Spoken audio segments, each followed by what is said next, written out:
Pathetic. Today, we're going to take a look at Dark World. So we have two kind of variants we're going to look over. We're going to look over like a branded Dark World, and then we're going to look over the same kind of variant everybody's going with, which is mostly Danger Dark World. So first, we're going to look at the branded variant that I've been toying with, and then we're going to look at the more complex Danger variants. Be sure to like, subscribe, all that typical YouTube stuff, and let's just jump right into it.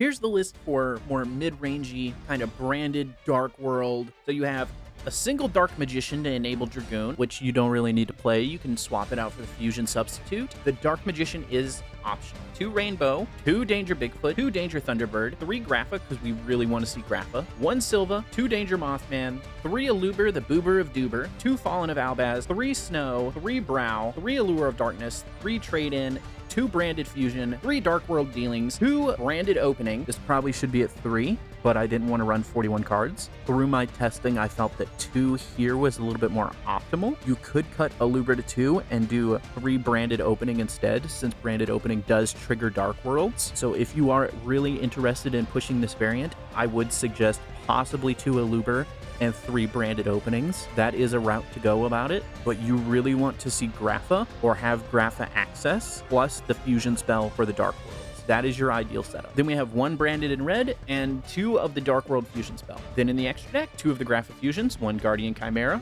1 Dragoon, 1 Mirror Jade, 1 Lubellion, 1 Albion, 1 Hope Harbinger, 1 Galaxy Eyes Photon Lord, 1 Babushka, 1 Dugaris the Timeless, access code Oppo, Unicorn, and Masquerena. Let's take a look at a replay and show you kind of how this deck functions. So this is kind of how a branded variant would set up. Branded isn't going to play as hard and intensive and as complicated as the Danger variant would. Your ceiling isn't as high, but your consistency is way up. We're going to go ahead and we're going to fire off an Allure of Darkness, and we're just digging. So we're just going to go ahead and banish Thunderbird, and then we're going to go ahead and fire off Branded Opening, and we are going to discard Snow. We're going to add Aluber, the Boober of Doober, to trigger Snow, and we're going to get our Dark World Ascension Fusion spell. So we're going to normal Aluber, and we're going to get Branded Fusion. So we have pretty much everything we need, so we're just going to straight up fire the Branded Fusion. We're going to send Grapha and Albaz, Lubellion effect. We're going to pitch Danger Thunderbird here. So we're going to fuse away, we're going to make Mirror Jade. Then we're going to go Dark World Ascension, we're going to banish Grapha and Snow, and we're going to make the Grapha Fusion. And we're going to trigger Dark World Ascension. We're going to get it back to hand. We're going to trigger this Dark World effect. We're going to get Rainbow to hand, and we're just going to set Branded in red, and we're going to pass. So let's see how our opponent figures this out. So he's going to Dark World Dealings. He's going to set a bunch. He's going to trigger Charge of the Light Brigade. He's going to get a Raiden. He's going to go Solar Recharge again. We're just going to negate this. So at this point, my thought is he's wanting to mill a bunch, and then we're going to trigger Rainbow. And we're going to get a Snow. This way, we could possibly make a rank 4 or do something on our next turn. So he's going to fire his trade-in, and then he's going to set 1 and pass. All right, we're going to bounce Snow back to hand. We're going to trigger Danger Bigfoot. We miss on our dangers there. That's why we don't want to rely on them.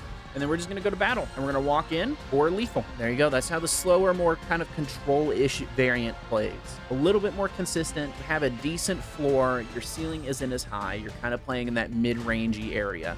I'm sure more talented deck builders than myself could take this variant and definitely excel with it. Here we have the list for the more complex Danger Dark World. So here we have 3 Rainbow, 2 Danger Bigfoot, 2 Danger Thunderbird, 2 Grapha, 2 Nessie, 1 Destrudo, 1 Lucian, 1 Silva, 3 Danger Mothman, 3 Snow, 1 Zephyros, 1 Shoop, 1 Armageddon Knight, 3 Brow, 1 Jackalope, 3 Allure, 3 Trade-In, 1 Avarice, 1 Card Destruction, 3 Dark World Dealings, and 2 of the Fusion spell. Then in the extra deck, 2 of the Grapha Fusion, Dragster, Zombie Stein, Draglublion, Hope Harbinger, Photon Lord, Babushka, Dugaris, Numeron Dragon, Yugioh, Access Machine, Oppo, Unicorn, and Masquerena. Let's take a look at how this deck sets up. These combo lines are a little bit more complex and RNG based. Now, as I mentioned, these combo lines are a little bit more complex and RNG based. So I'm just going to kind of sit here and maybe commentate as we watch the replay. I'm not going to tell you guys everything that's going on. You should kind of know how dangers operate.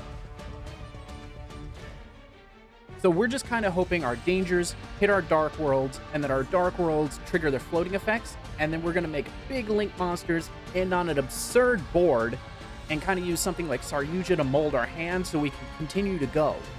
This deck is nothing but pure gasoline throughout. You can use this engine to break boards. You can use it to get through big negates. You can do pretty much anything with this engine, but The key with that is that you have to get lucky off the dangers.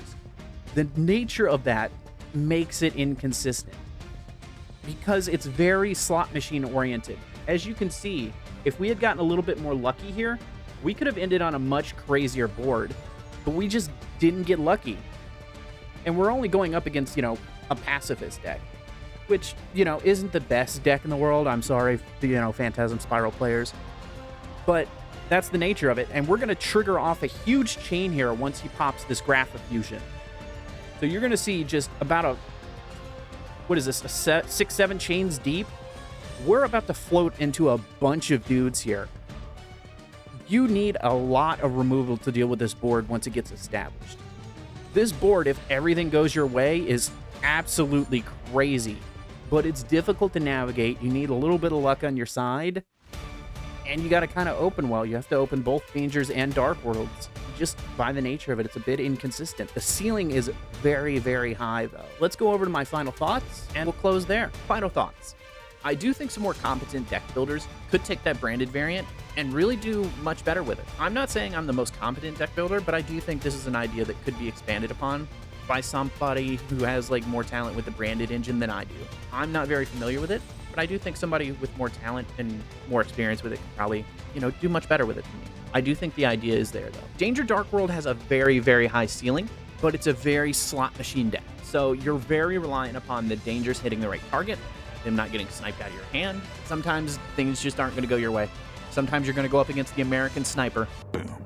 Headshot. If you guys like this, let me know in the comments. Subscribe. All that typical YouTube stuff. It helps out. And until next time, guys. Peace.